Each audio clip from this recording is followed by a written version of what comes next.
Lizzie, thanks so much for having a chat with me. We are here currently with your family at Seal Rocks. How important is off-season to you? Off-season is really important. I mean, I think we're one of the unique sports where we have a really long season and our off-season's really short. I can't think of any other sports like that besides maybe like triathlon and swimming. So the off season for me is so important because it's the only time we get to kind of have a whole day to ourselves and do whatever we like. And I know for me, like when we're in training, I always dream of other things I could be doing, even though I love training and love doing all the hard work. It's nice to have a period of time where you can just do whatever you want, reset and then go again. This is my favourite place on earth, and I have grown up coming here, and it's been really important, I think, in me becoming the person that I am today. So being around the ocean all the time and just being in a place where you're kind of a bit more disconnected and it's not as intense. So I think as a kid I always came here and used it as a place to wind down and figure out who I am, and I still do that now.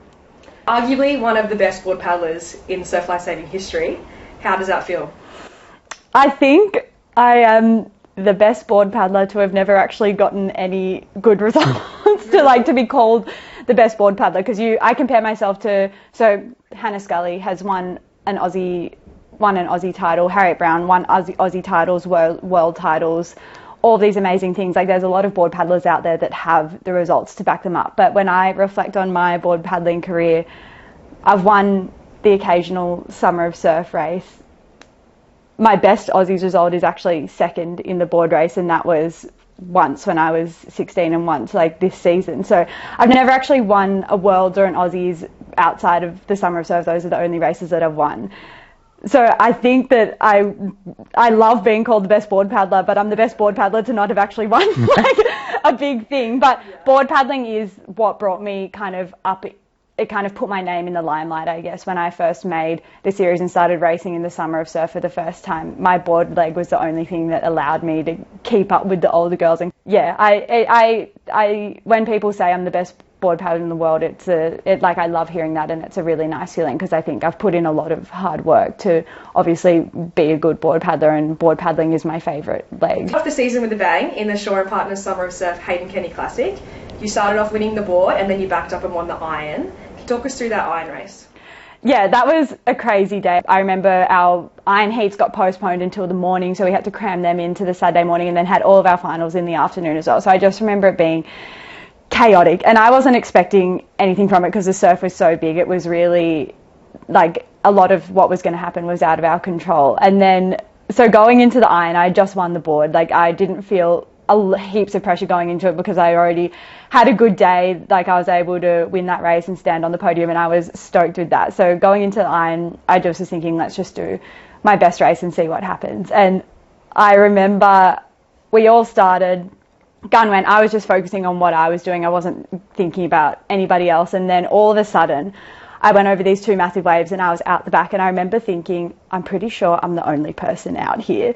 And I remember afterwards like talking to people about it, and they were saying it was just crazy because you got out and then everyone got smashed. And I didn't know that everyone got smashed, but I knew that I was by myself. So I was in my head, I was like, holy shit, like I have to take this opportunity right now, because that is just crazy. That doesn't happen much, that only one person gets out. And I remember turning around the apex and coming back in, and I could only see two people have just made it out. So that was when I was like, okay, you got to focus here, because this is a massive lead and you want to be able to keep it. And coming in the ski, it was so random with the timing. So I remember coming in and there wasn't too many big waves.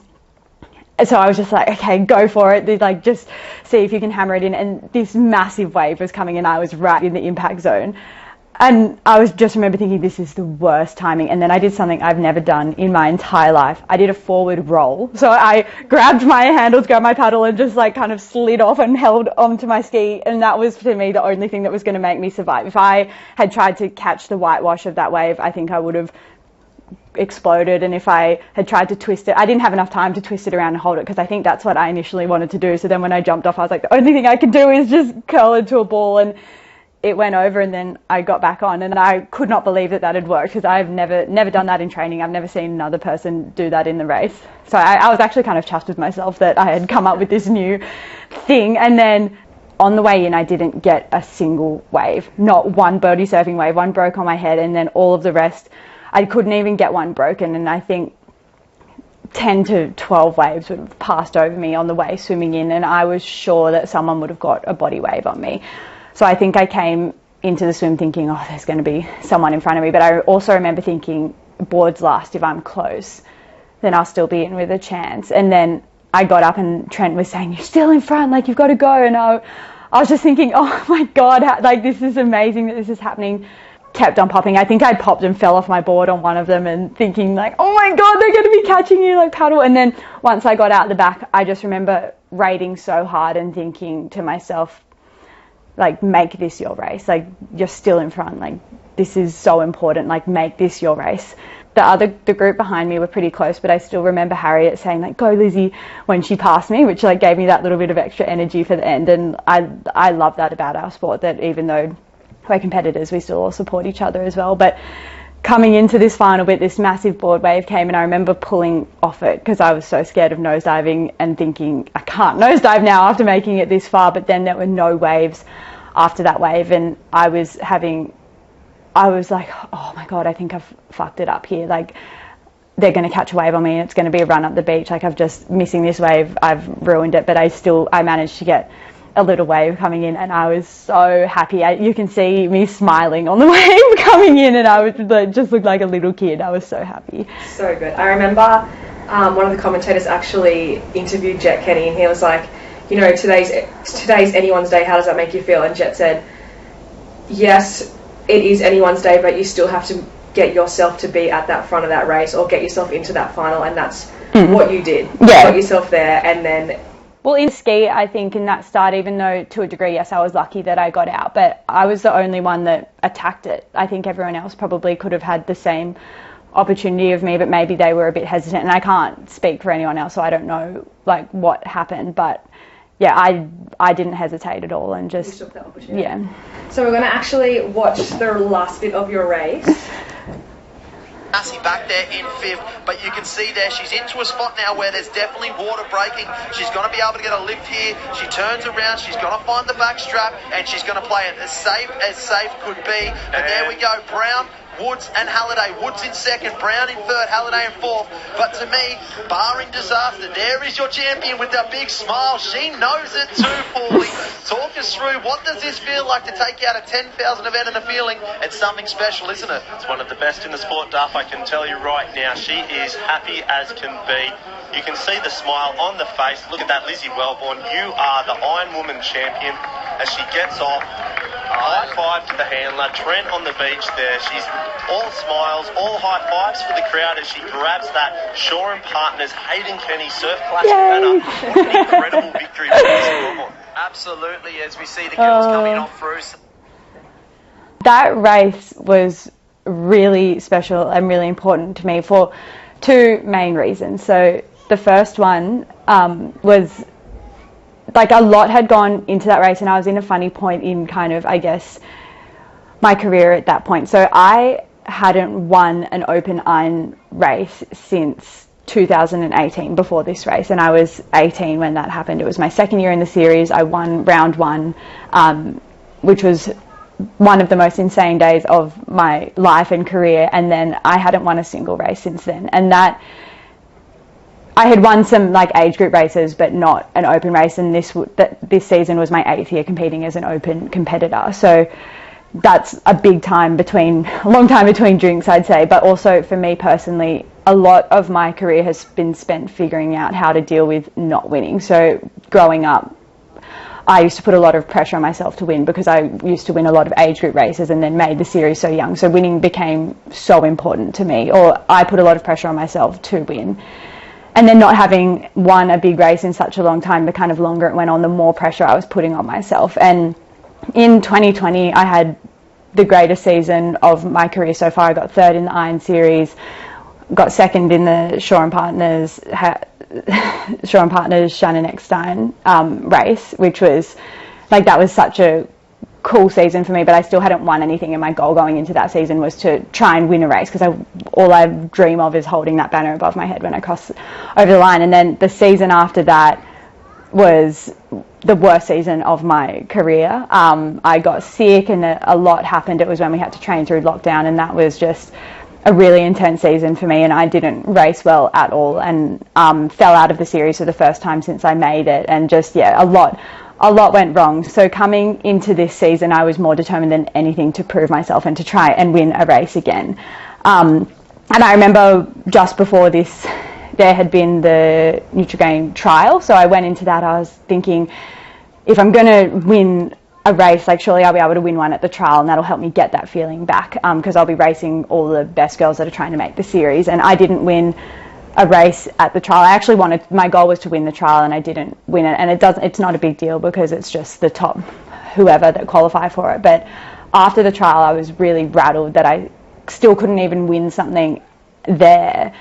And I remember I had got to the point where I was thinking to myself, well, maybe I'll just be like one of the best athletes that never wins anything. Like maybe I'll just be the person that always goes around in second and third, and I just have to deal with that. So it was almost like part of me was giving up, and I was having these thoughts that maybe that's just not going to happen for me ever again. And I think that a lot of when you race, you are very consistently up there, but then you have like the commentators or the people, around you being like, oh, you're always the bridesmaid, like, but you are so consistent to get yourself there. Yeah. So I think that, like, do you think that kind of affects like your mental state as well? Well, on an open level, it had been 6 years of being the bridesmaid, and I was almost done with it. I just was accepting, like, okay, I'm going to be the bridesmaid forever now. And I remember because I'd checked out, and then going into that race, the surf was so big, so it's not like I could go into it being certain that I was going to win it anyway.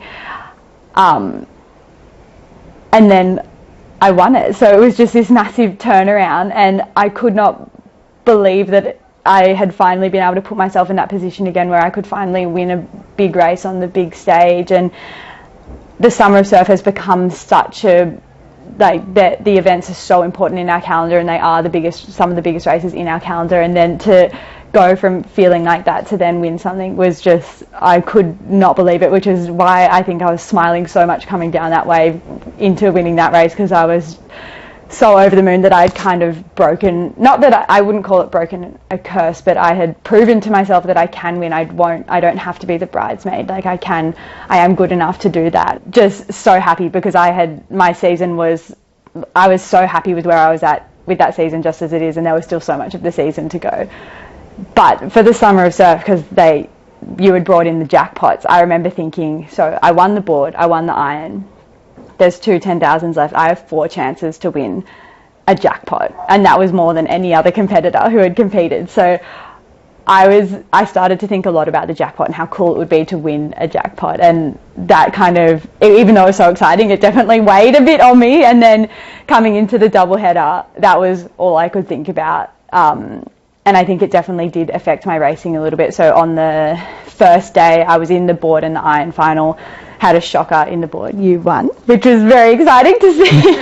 But then in the iron, I got third, which was still great. But I remember thinking crazily, like, I didn't win. So I wasn't as happy with third. Third is still amazing. I should have been a lot happier with that than what I was. But I was sad about not getting the jackpot. And it was even worse because I actually didn't end up making the board or the iron final on the second day of the doubleheader.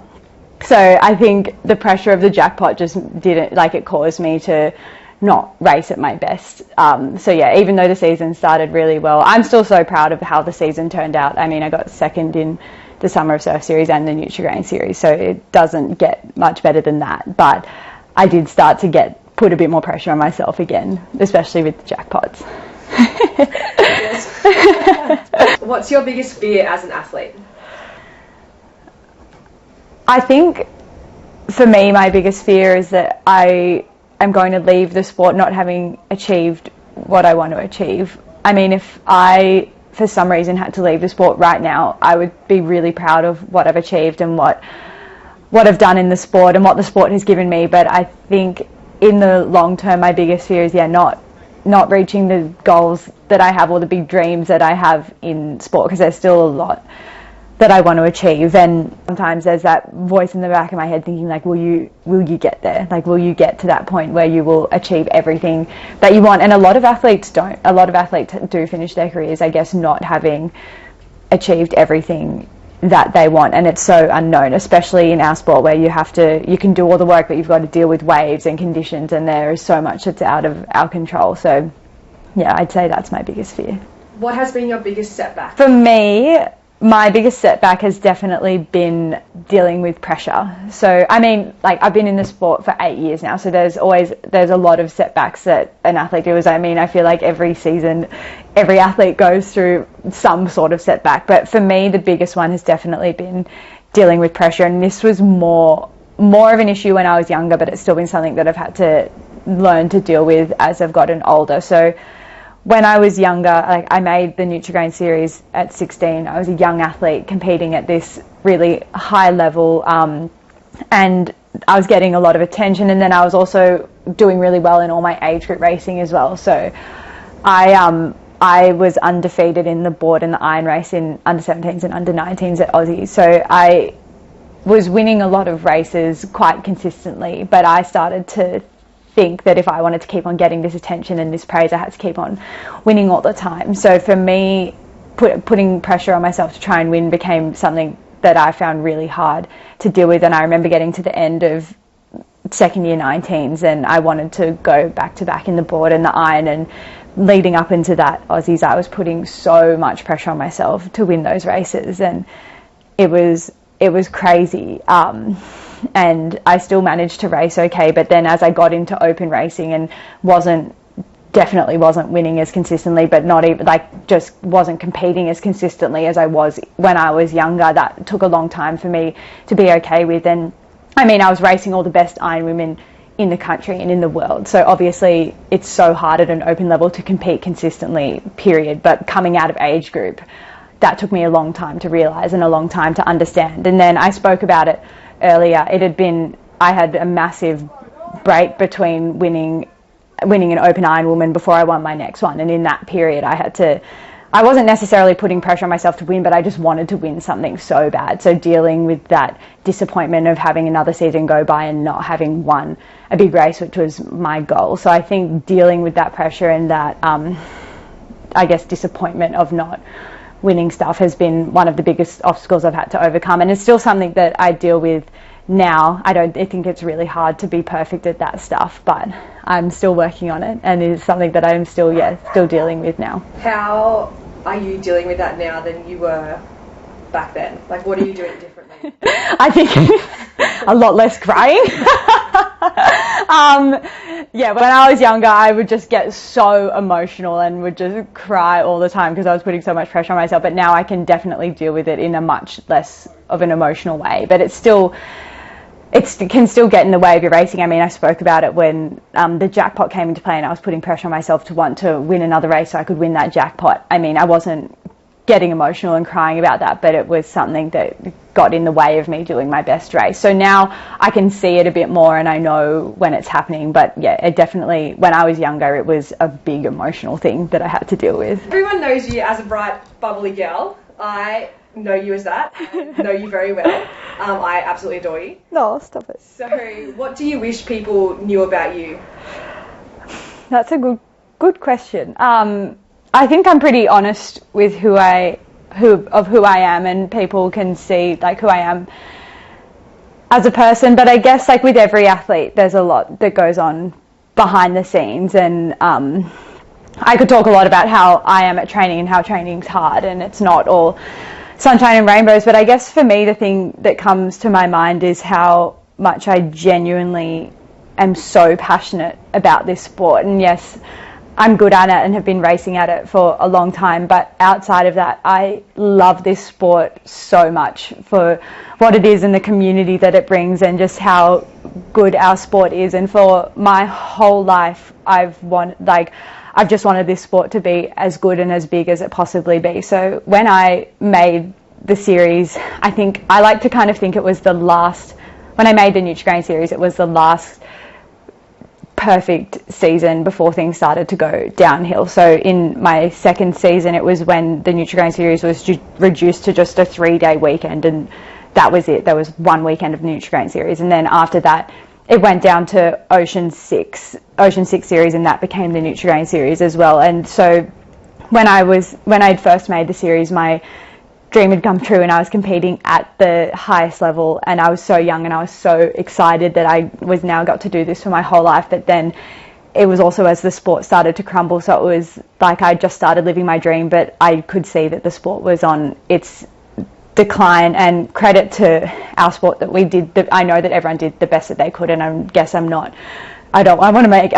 to know I'm not blaming everyone for that, but that is just what happened. The sport went on a bit of a downhill, and I remember during that time all I wanted to do was to help as much as I could to make our sport get back to what I wanted it to be in the golden days that I had grown up watching, because I was so sad that I had just made it and it was all crumbling. So I remember, like, when I was around 18, I just wanted to help in any way I could and do as much as I could to help our sport grow again. So I remember I would spend so much time like researching like ways that I could maybe make the series better or do my own series and all of these crazy things. And I think I have all these documents on my laptop of like what Lizzie's dream series would look like. And I remember I started booking meetings with people who I thought were really influential older people that could maybe help me do this. And I remember reaching out to Ben and the Summer of Surf guys and asking, how can I help? And I was just this naive young girl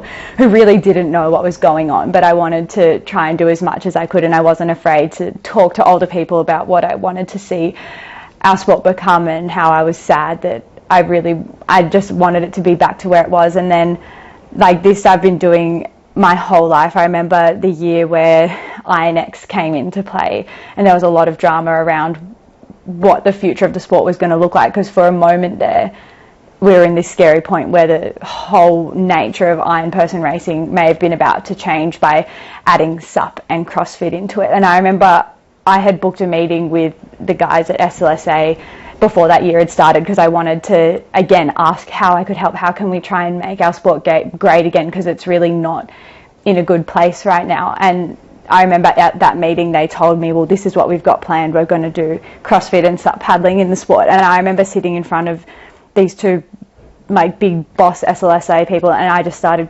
crying in front of them, like had tears running down my face and was like hyperventilating, because I was in that moment I saw the sport just kind of slip away from my eyes, and I was in a meeting and I was just fully crying. So it just showed how passionate I am about this stuff. And I guess that came from me wanting to compete in the sport that I had grown up dreaming, but I also wanted the next generation of athletes to have something to look to, because I was so worried that they wouldn't see anything cool or amazing, so they would just want to drop out of the sport. So I think for a long time I was so worried that the sport was actually going to crumble. And I remember at times being at training during those few years, like in sessions where it's super windy and cold and gross, and just crying while I was training, because I was thinking, like, what am I actually doing? Like, I'm not enjoying this right now, and the sport is kind of in a bit of a bad place. Like, is this all going to be worth it? And then it's so amazing now to see the sport has come back up, I think, almost to a higher level than what it was that when I first made it. And that's a credit to so many things. But yeah, my passion for this sport runs so deep, and even through all the recent few years I've still been trying to do things. Harriet and I did a good year where we were trying to get all the Nutri-Grain series people on contracts and make sure that the athletes are better supported, because we do have to give up so much to compete at this level. And we worked really hard for a full year trying to do all this stuff, and all the other Nutri-Grain series athletes would know this because we were pretty open with what we were doing, and we were pretty determined. We're like, we're going to make change and it's going to be great, and we got pushed back and nothing ended up coming from it, but we still gave it a go and tried all of these things. And I'm pretty open about speaking about that kind of stuff. But this season, the season that just happened has been the most enjoyable season I've had since I first made it, because for the first time as I said, it felt like our sport was back to where it's meant to be, and there is something to aspire to, and the younger generation know that they're in good hands with the summer of surf, and with the Nutrigrain series has gotten better as well. Like, the whole sport has evolved together and moved forward, and it's so, it made me so happy to see that outside of getting good results. I genuinely love this sport and the community. I mean, my whole life is clubbies, and I'm not afraid to say that all my best friends are in clubbies, and I love what it has allowed me to do in life. And I think that's why, despite our sport going through such a hard time, a lot of people have stayed and still continue to do it, and it is such a hard sport to break away from, but that's because I think it's also one of the strongest community sports out there as well. And how wild is it, for our sport? Like you were saying, my life is clubbies, and I'm not afraid to say it. I feel like a lot of people are afraid to say that, and I don't understand why. It's almost like we have a culture within the surf sports area that it's lame to train hard, or it's lame to say that you care, or that it's lame to really be affected if you didn't go well, or whatever it is. And I don't really get it, but I feel like it's really big. Yeah, no, and I think it's because there was this period where we weren't sure where the sport was going to go, and because it was really hard for it to feel like it was professional, I think people would feel like they had to do other stuff as well. But our sport's awesome. I love our sport so much, and your business venture with Harriet that has just recently launched, Kamana.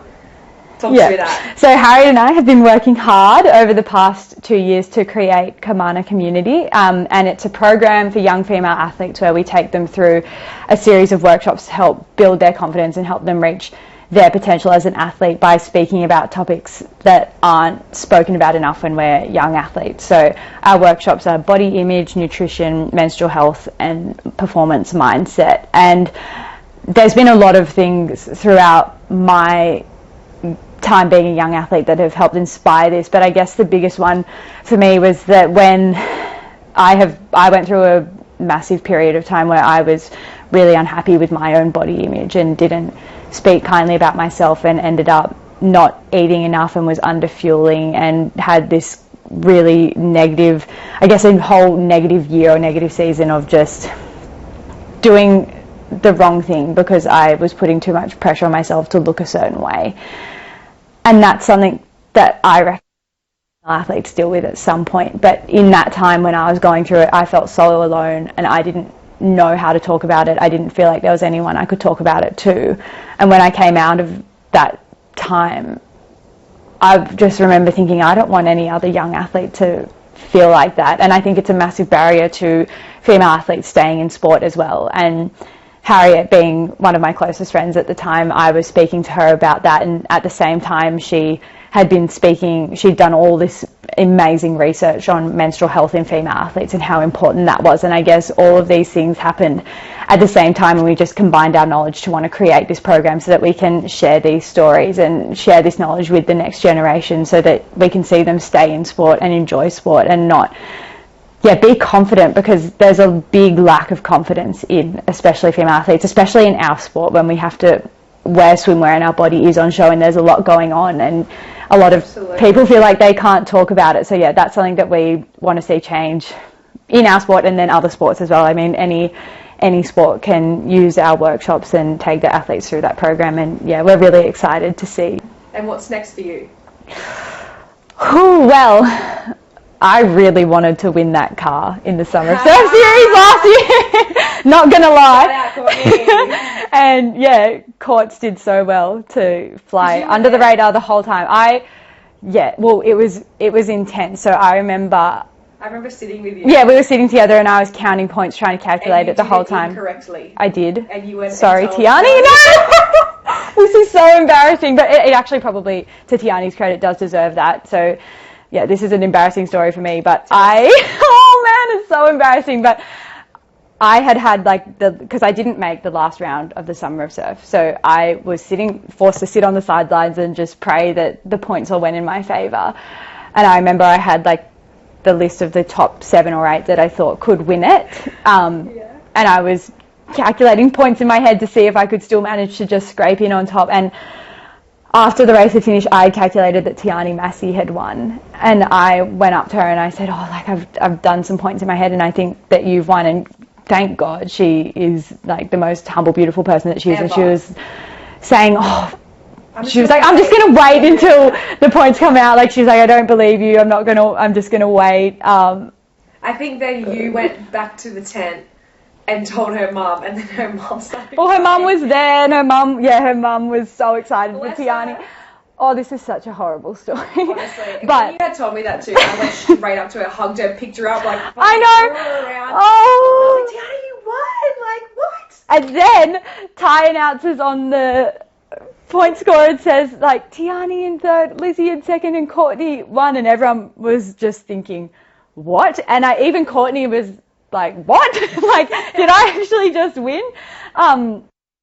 There were some aspects of the point score that I didn't know about. Because Courtney only had a few points on the... Yeah, so Courtney had only done 3 races, and she'd obviously done them so well, but because she only had 3, she was still way down because she had a whole point score missing, whereas all the other athletes had at least 4. So we all had a complete full set, and she didn't. So she just went boink straight to the top. And then there was also, you got points for competing in the repechage, so there were points for down to like 30th or something, I think. So I ended up getting points for placing whatever I did in the repechage, even though I didn't make it through. So I only beat Tiani by 40 points, I think, and we were both on like 25,000 points. So that's huge. But yeah, So either way, you still didn't calculate that right. No, I didn't. Tiani was third, you I were know. second, Courtney was It's first. completely my fault. Sorry, Tiani.